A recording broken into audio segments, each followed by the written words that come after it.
Nation. Welcome to the Anchor Podcast with Dr. Brandon Hubbard, where we aim to keep you inspired, informed, and anchored in what's happening in Chilton ISD. Today's podcast is brought to you by Samson Professional Movers. Thank you, Samson, for being a proud sponsor of the Chilton ISD. I'm your host, Dr. Brandon Hubbard, and today we're diving into 7 Mindsets, which is a social emotional program that we use in Chilton ISD. See, in Chilton ISD, we believe that culture precedes academic performance. And so 7 Mindsets helps us to set the culture that we want to inspire student achievement. I'm joined with some experts today, some Chilton ISD experts. I'm joined with Assistant Principal Keisha Black, 5th grade teacher, 4th and 5th grade math teacher, Miss Gisa Curtis, Miss Kaylee Lawrenson, also 4th and 5th grade science teacher, and then principal at the secondary campus, Miss Kim McKnight. Thank you all for joining us today on the Anchor Podcast. So let's dive right into it. We know that there's so much happening in schools, so much happening in our school systems. Why do you think having a program such as 7 Mindsets is essential and critical to what we do in Chilton ISD? We can start whomever. I think it's important that the students understand that we still have to care about each other. And how does that look? How do I show my classmates or my teachers or my parents that I love them and that I care about them and how they feel? Okay. So I like it because it focuses on skill building and the skill of connecting with others, of having empathy, of connecting yourself to your dreams and your future accomplishments. Those are things that can be built. And I think for a long time there was a gap and it was viewed as just sort of have or have not. And so this program walks students through that, and it gives them that capacity and it builds that capacity in them, which then affects them not only in school, but they take it with them wherever they go. Definitely. So we are starting, we are intentional about how we start the year. And so our first mindset of the 7 is we are connected, probably my second or third favorite mindset, but we are connected. And it aims to make sure that students are connected in that we understand that everyone adds value to our school system. No matter who you are, what your talents are, everybody adds value to the Chilton ISD. Parents, if you haven't seen them, your child should have a We Are Connected bracelet. And if they don't, ask them where it is, because that's the mindset that we're focused on. But tell me, what is your favorite part? And we can start with you, Coach Black. Why do you think We Are Connected is such a critical mindset? And why do you think it's important to start with that at the beginning of the year? We Are Connected is very important because, like you said earlier, we all come from different backgrounds. We all face different trials, but at the same time, we all need somebody to lean on. And having that year and starting off with that mindset at the beginning of the year kind of sets the tone that, we're going to go through some things in the classroom. We're going to go through some things up on the court or on the field. But at the same time, knowing that I got my neighbor that I can lean on and call on, that gives us hope to, keep pushing. All right. Anybody else? We are connected. I think connections are everything. I think with the kind of the way of the world and some of the things that have happened recently, those things tend to happen when students or individuals feel disconnected from everything. And so focusing on that first makes everything else possible. Definitely. You have a lot of kids that they kind of go grade to grade with each other, and that's something that we learned this week. Is I let them choose how did they want to show that they were connected, and they decided to vote. They wanted to write each other letters, so I gave them all a number, and they had to write to the person that was the number below them. And one of the kids was like, "Well, I don't know much about this person." I'm like, "How long have you guys been in school together?" And they're like, "A few years." I was like, "So what does that tell you?" They're like, that we could get to know them, and so now they're working to try and build more connections and be more of a positive support. So it builds these situations or causes these situations where these kids build their own support system that's not just family where they spend most of their time. I love it. I love it. I love it. So helping our students to intentionally build connections, because I don't know if everyone knows it, but Chilton ISD is a pretty diverse school community. We're diverse as it relates to ethnicities. We're diverse as it relates to social economic status. We're just a diverse community, but I think we have to be intentional about teaching our kids that everybody has value. It may not be the same extrinsic type things, but there's intrinsic value in every person that we encounter. And so being intentional about helping our kids to do that, I think, is critical to our success as a district, but also to our students' success outside of Chilton ISD. So this Monday, we started our 7 mindsets. Our first mindset was we are connected, and the first lesson that our students learn is about embracing everyone. Kind of goes back to what you said, is that when things happen, it's usually from people that feel as though they're disconnected. And so I think we have to be intentional about teaching our kids to embrace everybody. Everybody has a sense of belonging. And so kind of tell me, and it doesn't matter who, what has been your favorite thing about the embrace everyone mindset, or what is there a story or a particular instance that you experienced with the embrace everyone mindset that you want to share? So on the 5th grade level of Embrace Everyone, there was a video that was introduced, and it was called The Invisible Boy. And it was a story about a boy that was new to a school, and all the other students knew each other already, and they ignored him, and he felt invisible in the classroom, by the teacher, in the cafeteria, on the playground. And when another new student came, the second new student embraced the student that was obviously the invisible boy in the class, and so it helped bring the invisible boy visible to the rest of his classmates. And so one thing I'm so impressed about with the students here at Chilton, we get new students in every year. I don't ever have a problem with my students embracing any new students that come in to Chilton Elementary. They are so loving and so accepting, and I know it's because we focus on these 7 mindsets every year, and they understand why that's important to connect with the new students that come in. Thank you, Ms. Curtis, for sharing that. I appreciate that. Anybody else embrace everyone? Well, I actually had a chance to do 7 mindsets with the 12th graders on Monday.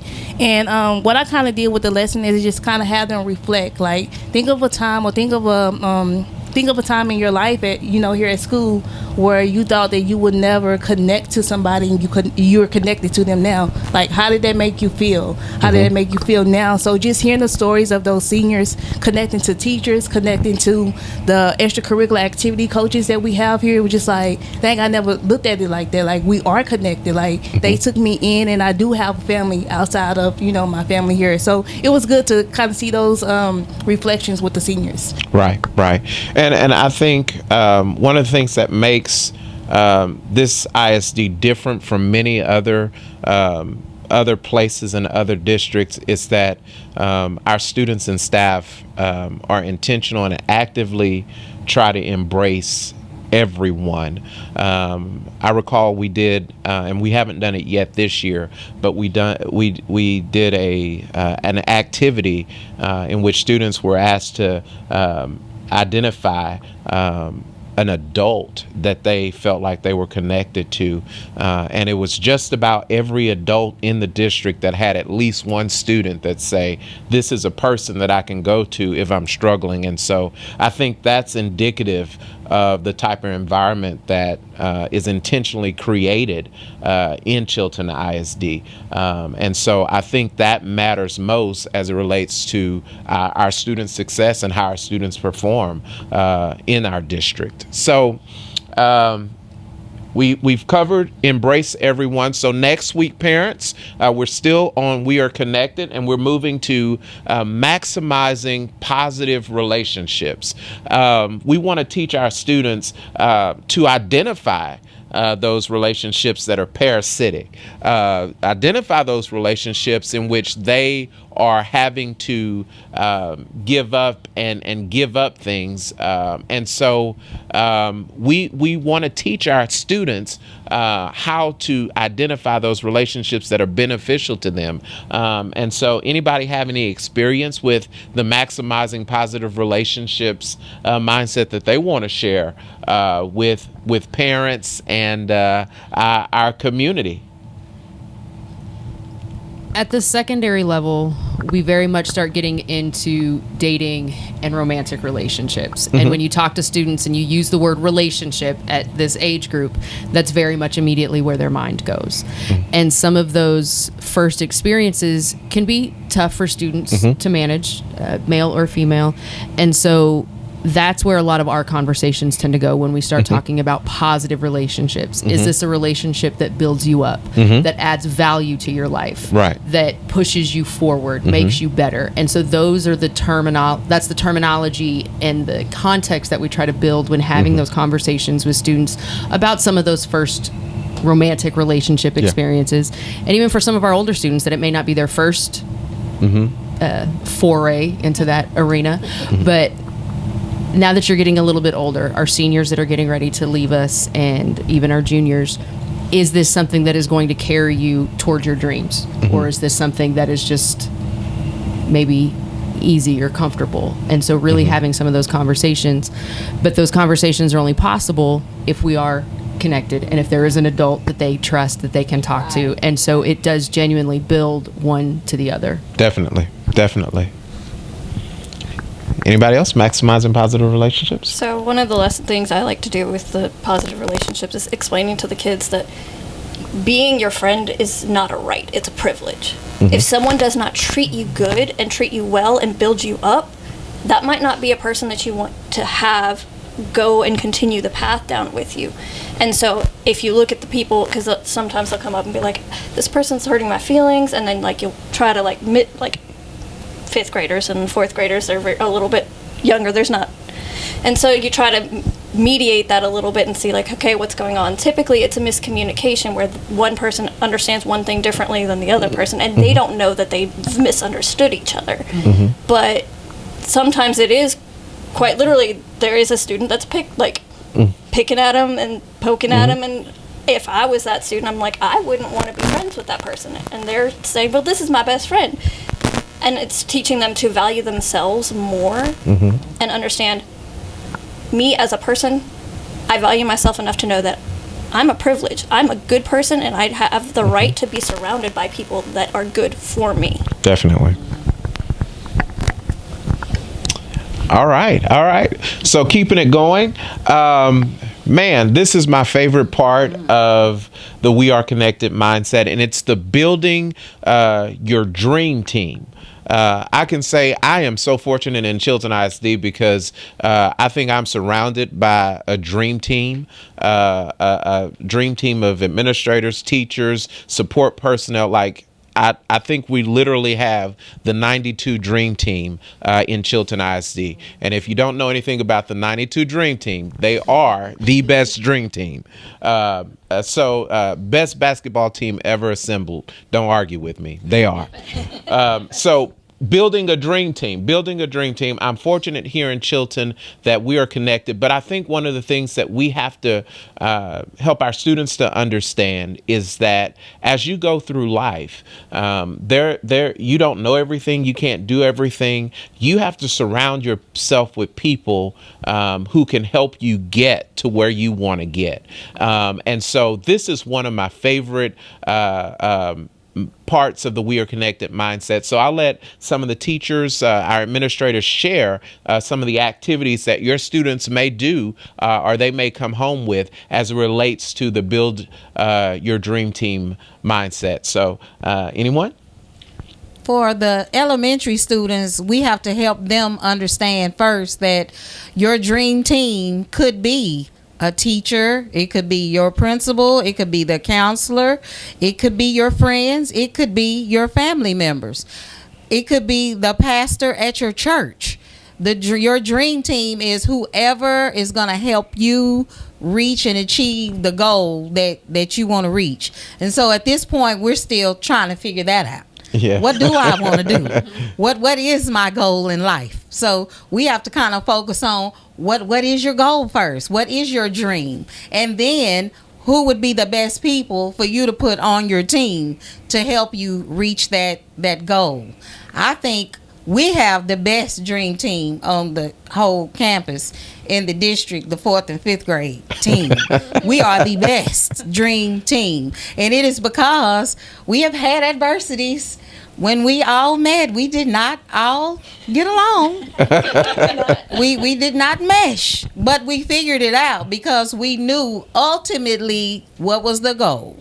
We have to work together to ensure that our students reach success. And if they see us working as a dream team and what we can achieve as a team, then that makes them also want to do the same thing. Excellent. So I will say, even at the secondary level, we're still working with what do you want to be? What is your dream? Yeah. You know, that's because it can be tough for even a 14, 15. Yeah. We got some seniors that aren't sure exactly what they want to do. But deciding that and then genuinely asking the question, is who you're surrounding yourself with helping you get there? And that brings it, because to make it personal gets them more in the mindset of building that dream team and helping them understand that at some point we become reflections of who we surround ourselves with, for better or for worse. And so helping them genuinely then start to break it down. If this is what I want, what are the steps? Who can help me get there? So by the time we get to our juniors and seniors, it starts to get very practical, these are your next steps. Who can help you with this piece? Who can help you with that piece? So that's kind of the evolution, grade level wise, of what that looks like from 5th grade to seniors. Yeah. Definitely. And so, I'm sorry, Coach Black, did you? Okay. I didn't want to cut you off. One of the things I think it is important for us to help our students to understand, and shoot, for that matter, society in general, is that we have to learn to surround ourselves with people who may or may not have differing opinions about issues. Because believe it or not, I have to surround myself as the leader with people who sometimes have differing opinions than I do. Now, I'm a very opinionated and stubborn person at times. I understand that. But it's critical for me to surround myself with people who may see things from a different perspective and understand and help our students to understand that you can disagree without being disagreeable. You can disagree, have differing opinions, but that doesn't make you enemies. It just shows that you have a differing opinion. And so, one of the things that I want our students to know and understand when they leave here, I don't want it to be a reflection of what we have now in society. Everybody who disagrees with me is just automatically my enemy. No. We can have differing opinions, but we can also still find common ground. And so I think building a dream team, it's not just about building a team with yes people. It's about building a team that can help you move forward. And so I love this mindset because I think it's real. Like it's real world, and we have to understand that our dream team is not going to be comprised of people that think exactly like us. Actually, I don't want a lot of people that think like me. That it would be pretty boring. So we got to find a way to help our students, I think, leave this place knowing that different opinions don't make you enemies. Sometimes differing opinions can make you better. And so I love this mindset. I love it as a part of We Are Connected, because it reminds us that it takes all types of people for this organization to work. I'm air traffic control. I am. I'm very air traffic control. I have a plan for everything.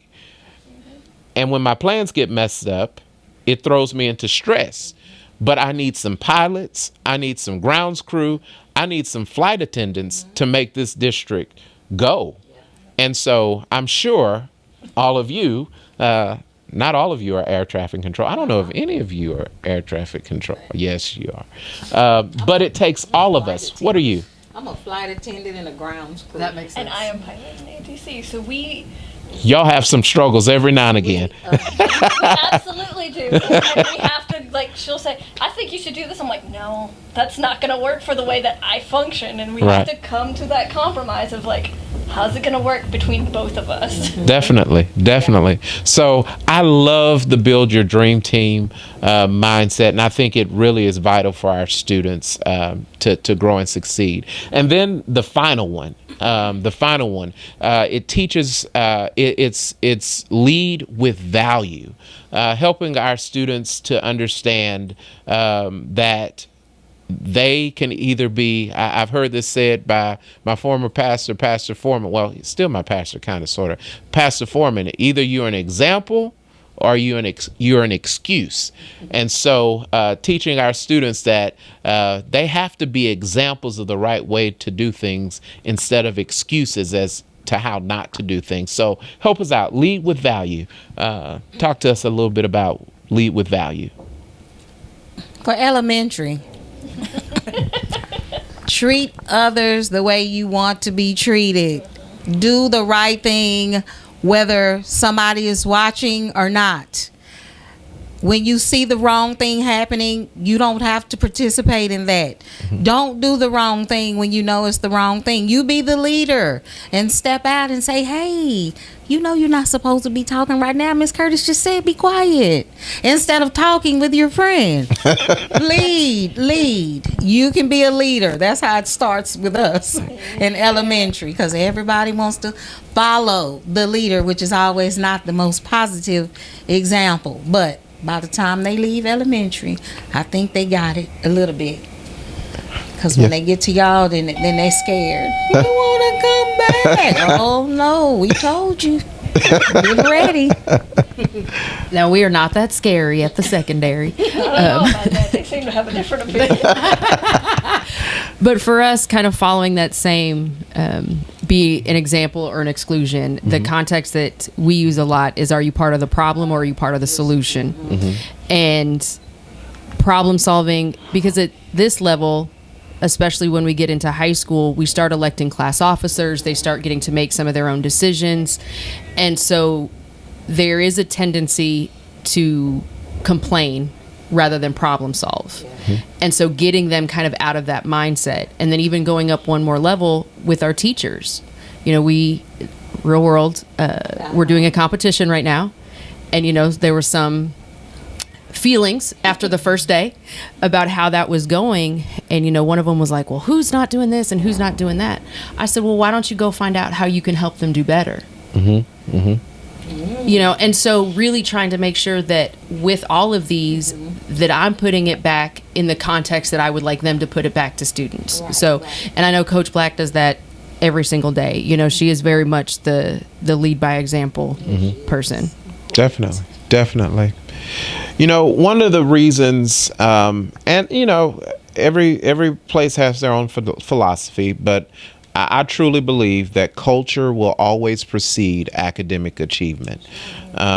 If you don't have a culture that allows for people to be celebrated, for students to be celebrated, for adults to feel valued, for students to feel valued, then you don't have a culture in which students nor adults will perform well.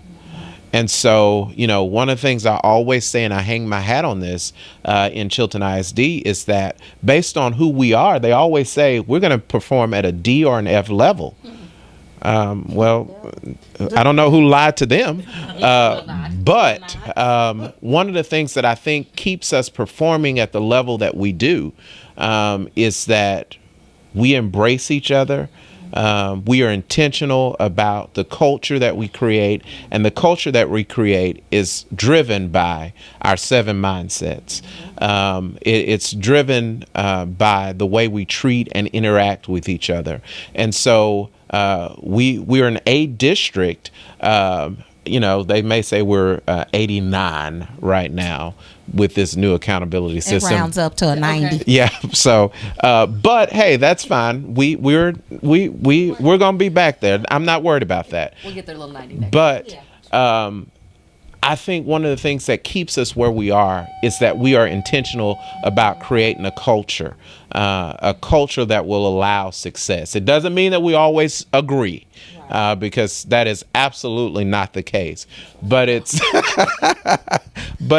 it's a culture where we disagree, we come to a consensus, and we move forward with the plan. So what I'm going to ask you all, what is it about Chilton that you think consistently allows us to outperform what statistics say we should do? What is it? What is the thing that allows us to outperform?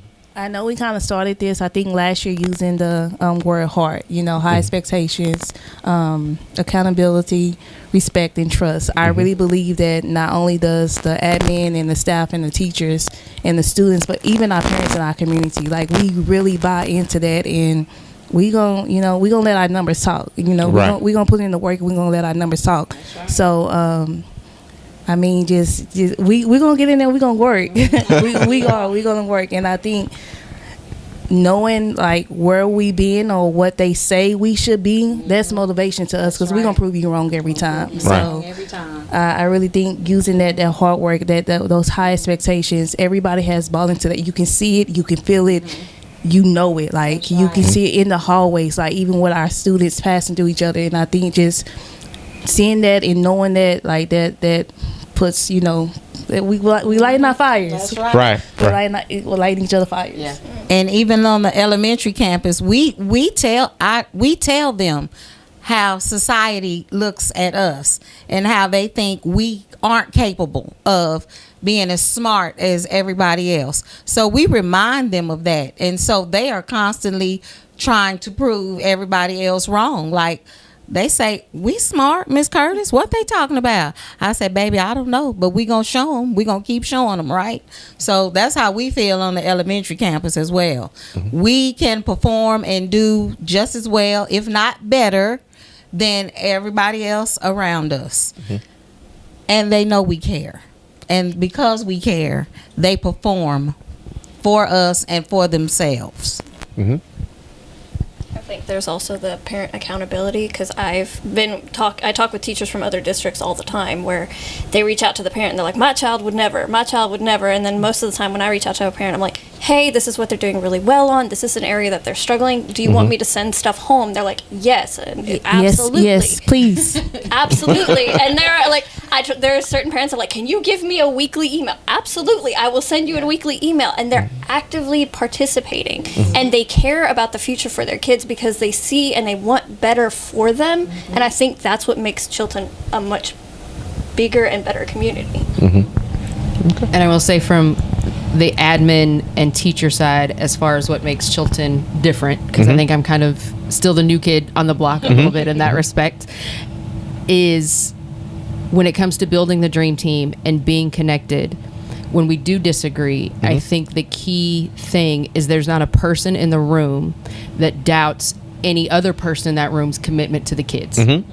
We may disagree on the best way to get there or what the next step should be, but there is not an ounce of doubt as to why everybody in the room is there. And that carries us through everything. And that is a huge difference from other districts, because that's not always the case. There's not always that trust. There's not always the belief that the person next to me is working as hard, if not harder, than I am. And so that core value, I think, is what everything else in Chilton ISD rests on. That's right. Excellent. I shared something on Facebook the other day, and I said, if you're not in the work, you're in the way. And I really believe that all of our district, our community is in the work. Like, we're working. I like that. I'm going to steal that. You might hear that on Sunday. If you're not in the work, you're in the way. So, thank you, Mrs. Black, Mrs. Curtis, Ms. Lawrenson, Mrs. McKnight for joining us and helping our parents, our community, and the entire world to see what makes Chilton ISD the place that it is. I believe with everything that I have and I am is that this is one of the best places in the world for students, for teachers, for staff members. We're kind of a diamond in the rough, a hidden jewel, but it's educators like you see that are sitting around me that makes Chilton ISD the place that it is. I encourage you parents that as your students come home, I encourage you to ask them about the We Are Connected mindset, what they've learned, what we're discussing, so that we can make sure that those conversations are happening and that your students are growing as a result of them. Thank you guys for listening. To our listeners, thank you for tuning in to the Anchor Podcast with Dr. Brandon Hubbard. And if you like this episode, please subscribe and leave a review on our YouTube page. Remember, every connection can help you reach your goal. Keep connecting, keep growing, keep refusing to sink. See you next time. Thanks, Pirate Nation.